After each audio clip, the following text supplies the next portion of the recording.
Just a second. Just a second. I'll be with you in a minute. Yeah, tell her I am not going to change my mind. If she wants to sue me for libel, slander, or anything else, she'll have to do it in a Slovene court. All right? Okay. Yeah. Yeah. Also, if you get a chance, tell her up your ass. Okay? All right. Bye-bye. Jorie Graham's lawyer again. If you don't know Jorie Graham, just be happy and leave it that way. This is okay. Yeah, because she was the writer queen of the Iowa Writers, or the poetry queen of the Iowa Writers Workshop when I was there in the 90s. And boy, was she a monster. And the reason this came up now is when I posted about the Iowa Writers Workshop a while ago, just a couple weeks ago, somebody responded to my, or maybe two people responded to my comments on the value of James Allen McPherson, who was the one helpful permanent teacher who was there. There were always 4 teachers in a semester. One would be a visitor. My favorite one was Deborah Eisenberg, although I didn't actually meet her. But she was, maybe still is, the partner of Wallace Shawn. And when she arrived, he came with her. And so I walked up to Wallace Shawn just to see if he was really short. And on a landing in one building on the campus of Iowa, I stood next to him, and he's short. He's really short. I also saw him in a bookstore there, and I walked right behind him for a ways just to enjoy his shortitude. But the thing about Jorie Graham and James Allen McPherson, it's more complicated than the story because I've made it more complicated. This is the Zero Gram Press edition of Eddie Vegas, The Manifold Destiny of Eddie Vegas. And in this book, I've been accused by more than one person, 2 that I know of being misogynist. There are, it's nonsense, of course, it usually is, but there are 2 ways to handle it. One is, well, 3 actually. One is just, keep your opinion private and, think that and all you want. Another is to simply write the author, as one person did, and say, I couldn't take it when you use the nickname Picasso Tits for a character, and that's fine. It's just between him and me. But the worst one was this son of a bitch named Rob Klein, who writes for the Cedar Rapids newspaper, and he interviewed me, and he had this question about, there were 5 questions, and we did the interview over email, and there was one question about the way that I view women based on all of this shit. And the thing about this book is that early on there's a character that the 2 young men who are central to the half of the novel that's more or less current, or what, in the more or less contemporary, and they're playing cards, and one guy uses this woman to distract players by fondling her nipple. And this woman is based on a number of women that were open, I would call them open, and and they joke a little bit about her, but she's objectified, certainly, but she's self-objectifying, and so you don't really get into the character. It's a brief passage or two, and I would defend that with my life. The next character is Picasso Tits, already mentioned. Now that is, if you read the whole book, you find that she is the most sane character in the book, and she knows that she's the lover of one of the two friends, and she knows they call her Picasso Tits, and she thinks it's funny. Her real name is Setif, which is her parents named her after an important town in Algeria that is central to the historical fight against colonization, and she actually gets some of the best chapters in my view. She's funny, she's smart, and she makes great decisions. But there are also a couple of other women who are, one is based on a great grandmother of mine who was the first cab driver in Cheyenne, Wyoming. I moved her to Nevada for the purposes of this book, but she's a great historian. And if you look at one of Chris Villa's videos, he praises the character and her knowledge of history. And there's also an Indian woman who is, I think, my favorite. If I have to talk about, and I don't have to generally, and I don't like to talk about gender in the books. I write what I feel and see. But the monster, the real monster in the book, is a poetry maven at Iowa State University. I cleverly changed it, and she's based very specifically on Jorie Graham. There's no need to pretend otherwise.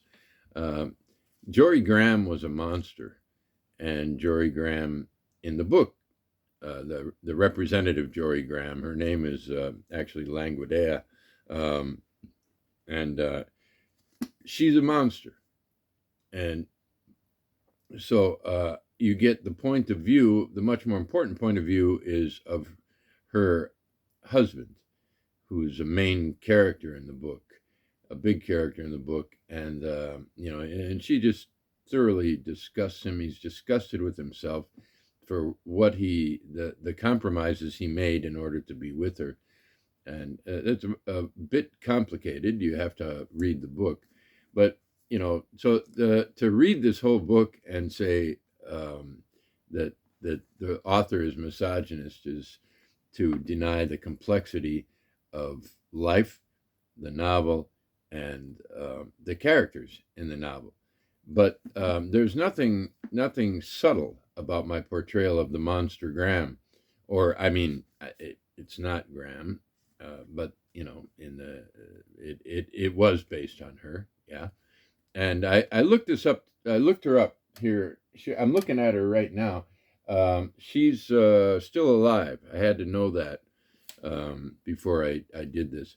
So this guy, Rob Klein, interviews me, and one is the question of misogyny, and I answered it at great length. And when I was done with the interview, he wrote me back and he said, this might be too long. We might have to cut one of the questions. Can you please tell me which one you would want to cut if we were going to cut any? And I said, just don't cut number 4. That was the misogyny response. And it was very well thought out and detailed. And it was the only one that was important to me in that context.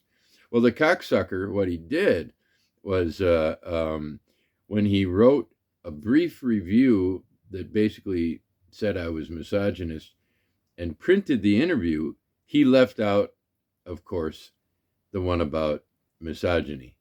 And so I was silenced, I suppose you might say. But, it was bad journalism. It was very bad journalism. It was dishonest. And, you know, uh, he makes no apologies, nor do I. He's a cocksucker. Um, is that misogyny? No, no, it's not. It's not even. It's nothing. It's a something that people say, and we all have heard it. Most of us say it, and if you want, I could call him something else, a rotter or something like that. Um, but if I was in England, I would probably use, he's a cunt. He's a cunt. But you know, I'm from the United States, and I tend to use the first things that come into my mind from childhood and so on. I don't actually call people cocksuckers very often. Yeah, son of a bitch. Actually, what I would call him is pizda, which is Slovene. Look it up if you want to. But I would call him something that's said here uh, um, regularly, jebate pas mater, or something like that. So that's Rob Klein. But let's talk about Jorie Graham and why I'm particularly um, unfazed by my need to say what I'm gonna say. James Allen McPherson was an extremely decent man. He was a quiet man. He was a hurt man. His I think he was uh, more sensitive than most people in his position. He was a rising star at a time when he was a black American writer, and he wrote, I think, for the Atlantic fairly regularly. But there was a big rift in the black literary community that involved those who thought like Ralph Ellison, and I won't try to characterize it. You can look it up if you want. But he was an Ellisonian, I guess, and he was a genius for sure. But he did not like the I think you would call it the East Coast literary bullshit, the infighting and so on. He didn't enjoy it, and he ended up he also had a daughter, and he got a divorce, and apparently he got a Genius Grant, a MacArthur Genius Grant, and his wife's attorneys used that against him in divorce proceedings so that she got custody of their daughter, and he really, really loved his daughter. I was lucky enough to have enough personal contact with him so that I could discuss. I mean, he would talk to me about that. I remember one time he missed a meeting with me and his daughter. He typed me a letter and in which he told me that his the shirt, it says "Dullard in awe." That's me. And his daughter lambasted him for doing that, and he said that in his letter. My daughter's really angry. Can we meet today?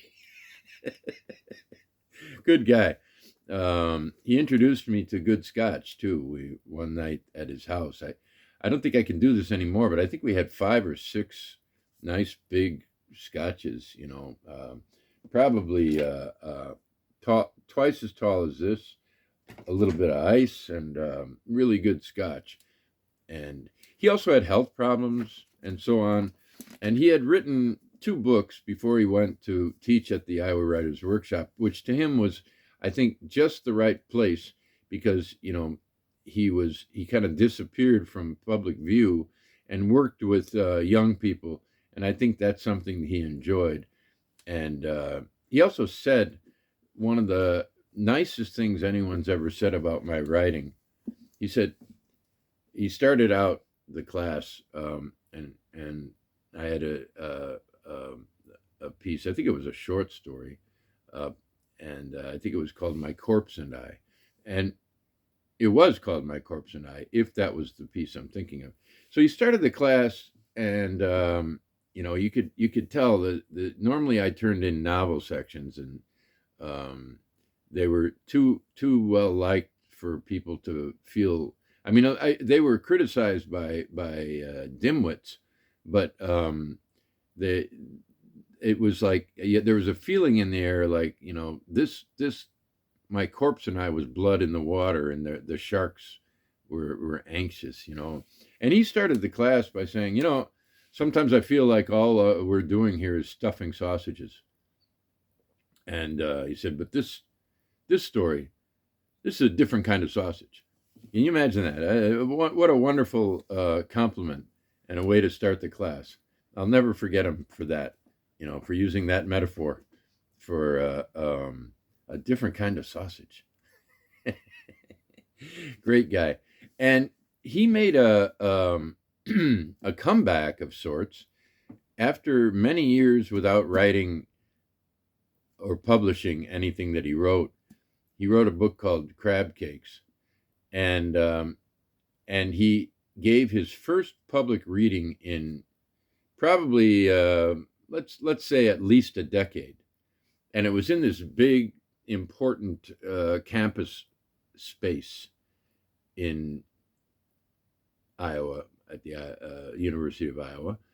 And we were all going for sure. I mean, he was the kind of person you respect so much. You're excited that he's making a public appearance. I hate readings, and but for James Allen McPherson, I was very excited. And this is the 1990s. This is 1994, and somebody sitting in one of the front row seats, so relative big shots, got a phone call after the reading started. And the first thing you think is, Jesus Christ, Frank, did you dumbass, you forgot to turn off your phone. I had never held one of these phones, a mobile phone, but we all knew what it was. I think I did. I didn't have a good idea. I couldn't draw it for you. I mean, it was a mobile phone, and it rings during. You turn your fucking phone off for James Allen McPherson, don't you? Well, Frank Conroy is a little dumb, and whatever, but it wasn't Frank Conroy. It was Jorie Graham. And that's not enough. That's not enough to curse the monster. And there are many other reasons I call her a monster. She was a brute, and she was the Frank Conroy of poetry. So the thing is, she didn't turn off her phone, but the main thing is she took the fucking call. She's in the front row in the middle. She gets up and starts talking on the phone, and has the faux decency to walk out of this auditorium. But that means she's the center of attention from the minute she stands up and starts talking. And we're watching her walk up and out of the auditorium. The whole time she's on the fucking phone. She's yakking away in the middle of James Allen McPherson's. A man with an infinite factor of decency greater than hers, and someone who might forget to turn off his phone, but if it rang, it wouldn't leave his pocket, But Jorie Graham, fucking monster. That's one of the most that's imprinted on my brain. So when I decided that the unsympathetic wife of the one of the main characters in this book was going to be based on Jorie Graham, she wasn't going to come out of it looking good. And so I think some of the most funny stuff involves the Jorie Graham character. But that's just my Iowa Writers Workshop tale for today, and maybe for all time.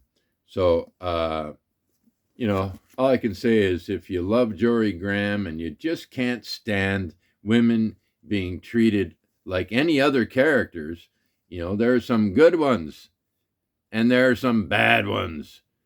And I think if you read great women writers, they already know that. I don't know. There's the joke, I don't see color, I don't see gender, etc. But it's true. I do not consider any of that in my my writing. I have a character in my first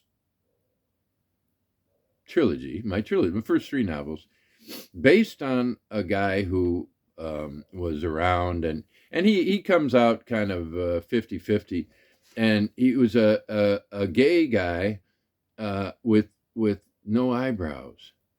And I thought, well, as a tribute to Roberto Arlt, whose characters had names like the Lame Whore and the Melancholy Ruffian, my absolute favorite character name in fiction.